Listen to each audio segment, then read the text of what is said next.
What's up, guys? Welcome back to another Destiny 2 video. Obviously, we're going to be going over Xur, where he's at and what he has. Obviously, this is the flashpoint, which is Nessus this time around. Basically, just find the map. You should be able to find his little logo on the map. You'll be able to track it. It's nothing crazy. Let's check out what he has. Obviously, first up, Fated Engram gives you an exotic that you do not have. Essentially, if you're missing an exotic, this one should give it to you. If you already have every single exotic, there's really no point in picking this thing up.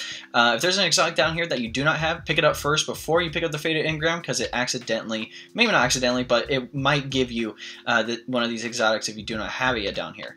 Alright, first up, let's go over the first exotic, the Warcliffe Coil, which is a rocket launcher. This thing is freaking amazing, actually. So, comes with the Mad Scientist intrinsic perk. This weapon fires a volley of rockets. Then you have Volatile Launch, Extended Mag, and then you have Mechanized Auto Loader. This weapon automatically reloads on ammo pickup. So if you have it equipped and you run over some heavy ammo, automatically reloads it. It's pretty awesome. Then you have Composite Stock. Not going to go over those. But yeah, let's check out some of these over here. Tesla's Revenge. That is one of the ornaments on it.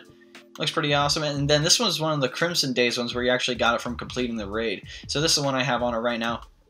This exotic, pretty good. It's pretty good. It was actually basically the Gallowhorn of Destiny 2, especially for, I would say, the first season of Destiny 2 right here. There is a catalyst you can get from getting it from strikes and whatnot. You have to defeat challenging opponents. Essentially, it makes the rockets less, I would say, crazy and actually track things, because I know currently, if you shoot it from too far away, some of the rockets just fly off into the distance, not really hitting anything. With it, it helps the rockets track a little better, which is pretty good. Looks like the Hunter, we have the Lucky Raspberry chest armor this time around. Let's go over the perk on it. It is Probability Matrix, increases the chaining capabilities of Arc Bolt Grenade, and has a chance to recharge it each time it deals damage. So this is actually getting an improvement in the 1.2.3 update, where if you hit 4 people with an Arc Bolt Grenade, it's automatically going to give it back. Even if you do hit somebody, even if you only hit one person with it, there still is a chance to get it back. But obviously if you hit 4, it's an automatic. This exotic is really underrated in my opinion. I used this thing for a long time for the Hunter until Wormhusk Crown came out, because I'll tell you what, nobody used Arc Strider. Everybody used Golden Gun and Ice Stalker, and then once people started using Arc Strider, they realized that, well, now they realize that Arc Strider is probably the best super in the game. It has the highest kill-death ratio out of all the supers, and with this, I don't know if it could compare to a Wormhouse Crown, but if you like having arc bolts and having more grenades, this thing is the way to go. For the Titan, we have the Insurmountable Skull Fort. That is a long name. So let's check out the perks. Comes with Transfusion Matrix. Kills with arc melee abilities trigger health regeneration and restore melee energy. So this is kind of made for the, I would say the one skill tree where you actually have the shoulder charge, so you can actually get health regen back. The other skill tree within Striker actually gives you health back already, so there's really no need. But you also restores your melee energy after you get that, so you can have multiple shoulder charges, or even if you do want a rock bottom tree, just guarantees that you're going to have health back and have a lot more of your melee, I would say, available. Not a super great not a super great exotic for the Titan, but still, if you like using the shoulder charge on the Striker Titan, definitely pick this thing up. Alright, for the Warlock, we have the Ophidian Aspect. These are gauntlets. I'll tell you what, it's funny.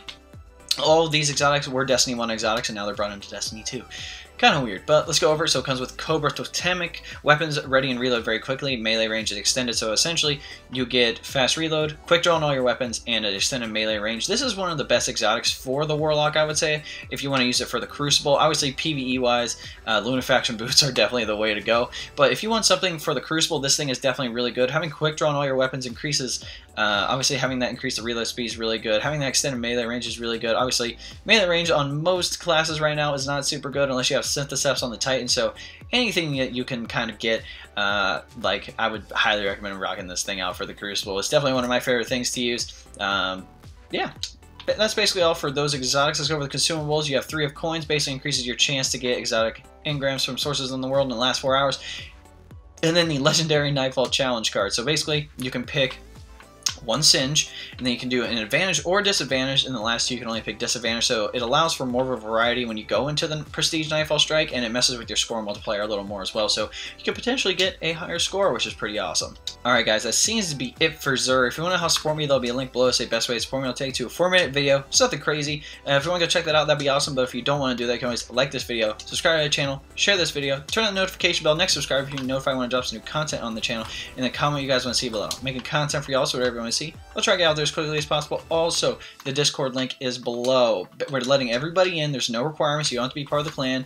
You don't have to like this video. You don't have to subscribe or anything like that, even though those things are appreciated. But we're letting everybody into the Discord. We have some chats going about some current and new games. Obviously, Destiny 2 Forsaken is about to come out. That's about to be awesome.